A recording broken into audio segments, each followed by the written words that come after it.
Hello, everyone, and welcome to the Your Mark on the World show. I'm your host, Devin Thorpe. I'm a Forbes contributor covering social entrepreneurship and impact investing. And today we have a young social entrepreneur, Shane Feldman, who is the CEO and founder of Count Me In. You do not want to miss this episode. Welcome to Your Mark on the World, bringing you another changemaker with champion of social good, Devin D. Thorpe. Shane, welcome to the show. Thank you very much for having me. Well, we're thrilled to have you, and it's exciting to talk to someone who's doing so much good, having so much impact. Tell us a little bit about Count Me In. What's going on? Well, Count Me In is now a large global youth movement. We've been tagged as a youth empowerment incubator, but it really started as a small school project. Now, over the course of the last decade, it has evolved into something so much larger than I could have ever dreamed of. We've reached around 2 million people just in the United States and about 10 million people worldwide through our broadcasts and programs. And we empower teenagers and young people to do meaningful things in their communities, to volunteer, to start social enterprises and meaningful companies. And we coach them through it, through a variety of mentorship and other what we call legacy coach programming. That sounds wonderful. So what is the impact of the program? How are you measuring and looking at what comes of this great work after 10 years? In addition to ongoing surveys and feedback forms and all that technical nitty-gritty content, a large component of our impact reporting comes from ongoing dialogue. We have a frontline team of legacy coaches who actually work with students one-on-one worldwide and help them form the basis of community projects, local clubs in their schools, and larger companies and initiatives. And that ongoing conversation allows us to keep our fingers on the pulse of these student projects. And in addition, we have a landmark leadership camp for young people aged 13 to 23. So that unites some of our kind of top tier student leaders worldwide who come together physically to our camp for a multi-day leadership intensive where they can help take their ideas to the next level, whether they've already started their company or it's still in an idea form. So metrics for us are a very in-depth process that is very individual. As you think about, as we all think about metrics, they are so much more meaningful in so many ways than anecdotes, but our brains evolved to process stories. Tell us an anecdote or a story that would help us understand the impact of your organization.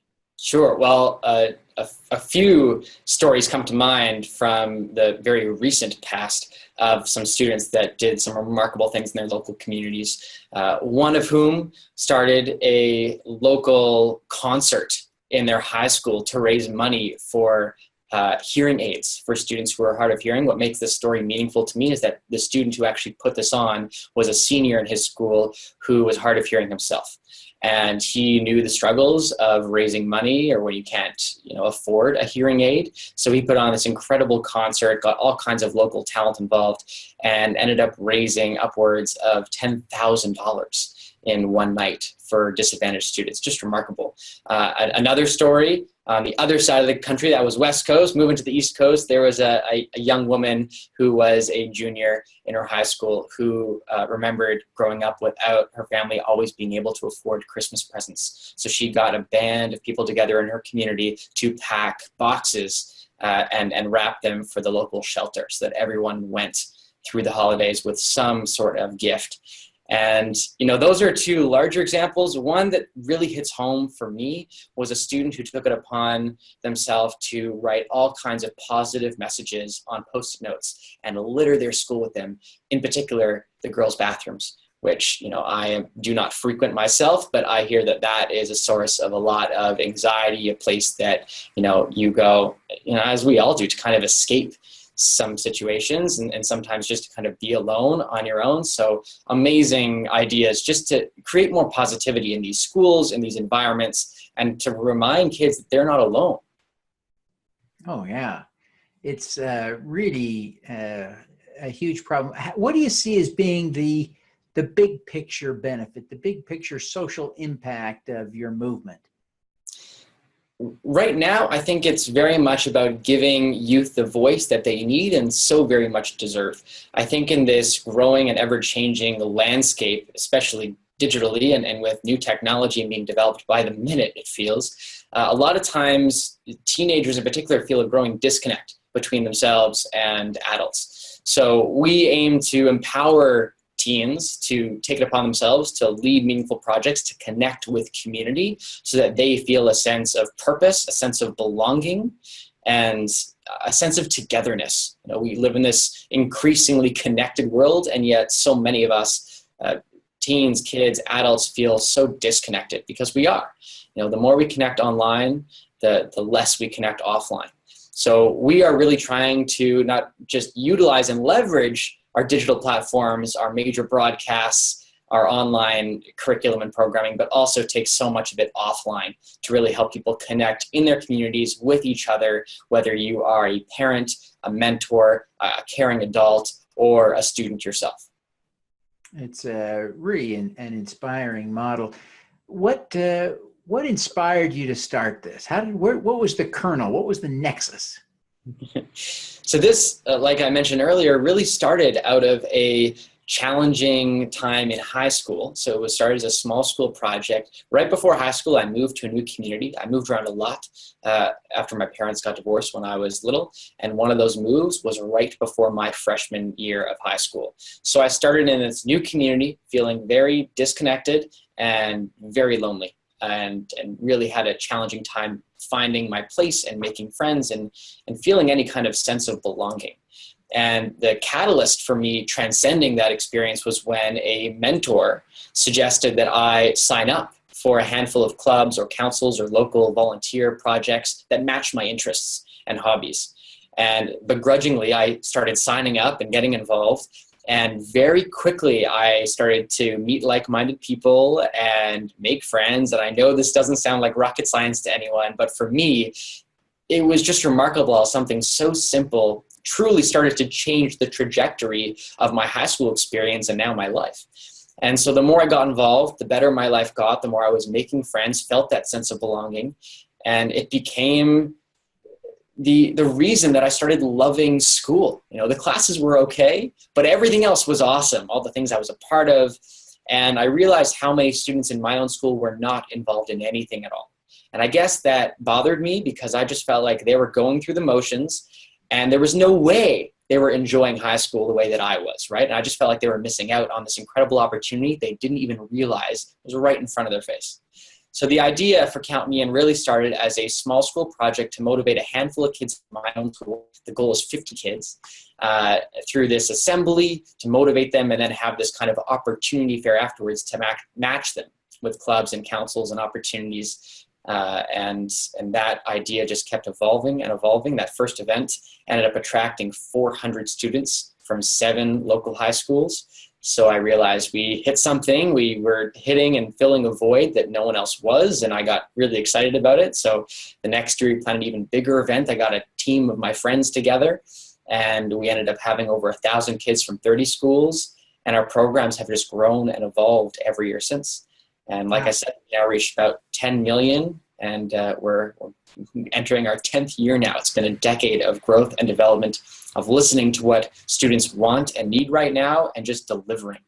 What is the most important lesson you've learned over the last 10 years of social entrepreneurship? It's a great question. That you can't do anything on your own. You can't hope to accomplish or build anything. It takes a village to raise a child, and it takes a community to build any kind of company or brand. I had to surround myself with a team that understood and supported my vision, and I had to allow them to take as much ownership of my idea as I was, right? That's how we've been able to build this incredible team. You know, the Count Me In team now is 37 people strong, and we are spread across 4 countries and 3 continents. And it's really important that regardless of where you live or physically work for Count Me In, that you feel a sense of ownership over what you're contributing and over our programming in general. We've created a very empowered team through a very, very fleshed out value system so that everyone feels a sense of purpose on our team.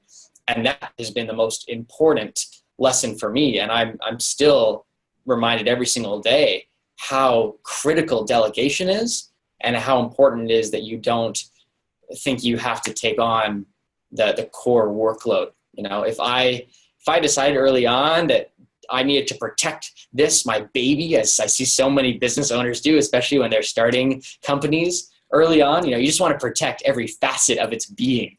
And the moment I started relinquishing that power and control was the same moment that Count Me In started to grow and take shape and build its own legs. And now it is so much bigger than I am and will ever be. And I'm so grateful that I let go so that it could grow and flourish in that way. It's a very interesting perspective, and I really appreciate you sharing that. It's very powerful insight. As I think back to your story of how you launched this as a result of feeling lonely and out of place and disconnected from the community after a move as a young high school student, I'm thinking that many, maybe even most high school students feel lonely and afraid and disconnected. But they don't start what you started. They don't do what you do. So what you did is really remarkable. It's really interesting. But I want you to think back to the time and help us understand why you took it upon yourself to solve the problem the way you did. I definitely wasn't expecting to start something this large. You know, the vision wasn't Count Me In. I didn't even have the name Count Me In my mind, let alone the idea for a movement. Really, all I knew was that I was having a lot of fun getting involved and that this was another thing that I could get involved with. Almost another thing to distract me from schoolwork and academics, right? Let's take on another project that sounds like fun for me to hang out with my friends and do something fun and meaningful. And while I may not have had that same perspective and vernacular as a 13-year-old, what I do know is that it felt good, right? I definitely knew that at the time. It just felt good to plan this. It felt good to think about having other people motivated to get involved the way that I had. And the more I was able to tune in to how it made me feel, the more I wanted to give to this project, to this idea. And I think when you look at a lot of the most powerful companies, brands, and charities out there, a lot of them started as founders just kind of hanging out in garages, in basements, in beach houses, and shooting around different ideas. And when they hit one that excited them, where, you know, they felt good pouring their heart and soul into it. You read these stories of people eating peanut butter and jelly sandwiches for years, barely being able to afford rent. Why do we do it? We don't just do it because we think there's a big payday down the road in 5-10 years that you're going to start the next Apple or IBM or World Vision. We do it because it feels good, because we're spending our time doing something meaningful and fulfilling. And that's what I tapped into. I was just lucky enough to tap into it as a 13-year-old. I was lucky enough to have mentors in my life who guided me, who gave me the support that I needed. And I just was able to keep trying new things and exploring new ideas. And, you know, the moments that I started veering off path and something didn't feel good, well, I stopped that thing. And I think that's kind of been my guiding compass to this day. You know, now I'm so grateful to lead a life where I nearly exclusively spend my time doing things that fill me up inside and make me feel good. And I feel like so many people, far too many people, spend their days doing things that are draining and take away more than they give. And I feel like the more that I'm able to do things that are meaningful, that I love, the better quality I'm sharing with the world in every step that I take and everything that I do, not just in my work, but in, you know, walking down the street and smiling at people and having a skip in my step and feeling good. You know, I'm spending my time doing good and feeling good so I can give good at every opportunity. You know, some kids at the extreme, of course, you're at one extreme of the spectrum, but at the other end of the spectrum, there are kids who, like you, felt disconnected from their community, from their school, felt resentful. Maybe they felt bullied, and they end up doing horrific things. Thankfully, it's not a lot, but it's a shocking number of people. how do you think your work might help prevent or alleviate what happened at Parkland or Columbine? Well, first, let me say that I don't think it's just kids for just a moment. I think that regardless of your age, most people can resonate with a feeling of loneliness or isolation. You know, in England right now, in the United Kingdom, they have now appointed a minister of loneliness in the government. You know, it really is an epidemic that we're facing on a global scale. I think the more that we can connect with each other, the better off we will be worldwide. Looking at horrific occurrences happening across the country and around the world, I think now more than ever, we all need to band together and connect with each other, because life is hard. It really is.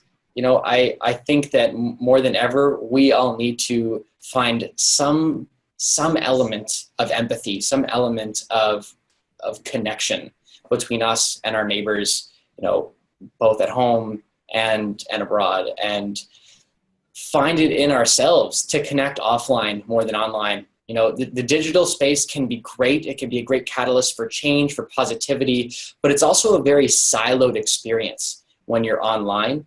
You know, the digital space and social media are built to keep you online as long as possible. And in doing so, often we end up in groups and being served content that is from our bubble, right? Our bubble of beliefs, politically, religiously, corporate, and so on, right? So the more we get out of our online bubbles and connect with each other offline in our neighborhoods, in communities, and in other neighborhoods and communities, talk with your coworkers, you know, sitting across from you in the office, or maybe on the second floor instead of the third. The more we connect in that capacity, the less lonely we will feel, the less depression and anxiety we'll be faced with. You know, when we actually have meaningful connection, there is now incredible science that is proving how you can balance out this loneliness by driving and creating and cultivating meaningful connection. Right? I really think that we are on as you're talking about spectrums, right? We're at the far side of the spectrum in terms of the amount of time and the amount of dependency we have on things like our smartphones, social media, and this whole online world. And I feel like it's not that social media is evil. It has its place. It's doing a lot of good, but we need to find our way back to center. We need to balance out. Right now, we are so off balance as a society, as a planet, and we really need to find our way back to center. And I'm hopeful and optimistic that we're starting to realize that, but now that we have awareness, we actually need to start taking the steps to making that happen. Shane, what is your superpower? That's a great question. My superpower, I believe my superpower is listening. I genuinely believe that any kind of innovation, leadership in general, doesn't begin with thinking. It begins with listening. And looking at the growth of Count Me In and everything that I've been able to accomplish and work towards in my life thus far, the common thread is really listening. I listen so that I know how to engage people, so that I know what kind of programs Count Me In should be building next. I listen to my staff, to my team, so I can ensure that their needs are being met, that they feel valued and cared for. I really think that listening is such an important tool and a muscle I am consistently working to exercise. And I say it's my superpower because I think that through exercising it and strengthening that muscle, I have become an impeccable listener. That's great. Well, Shane, thank you so much for taking time to be with us today. Before you go, will you take just a minute and tell people how they can learn more about Count Me In and connect with you personally? Absolutely. I live digitally online at shanefeldman.com, and Count Me In, the Count Me In movement lives at cmimovement.com. And if you want to connect with me personally, I would love to. You can find me on any of the socials, Instagram, Twitter, and Facebook. It's Shane Feldman. And again, shanefeldman.com is where all of those hubs connect in one. Great. Well, Shane, thank you so much for being with us today. We wish you every success in building a stronger sense of community around the world. Thank you very much. All righty, let's do some good. Thank you for listening. This podcast was recorded via Google Hangouts on Air and is available at youtube.com/Devin Thorpe. Subscribe to this podcast on Stitcher or iTunes by searching for Your Mark on the World. Every weekday, Devin hosts a CEO, celebrity, entrepreneur, or other changemaker here on the Your Mark on the World show to inspire and prepare you to make your mark. Devin is a champion of social good, writing about, advocating for, and advising people who are doing good. He is a Forbes contributor who is a recognized thought leader in social entrepreneurship, impact investing, and crowdfunding. To book Devin as a speaker, visit devinthorpe.com. Learn more about Devin's work at yourmarkontheworld.com.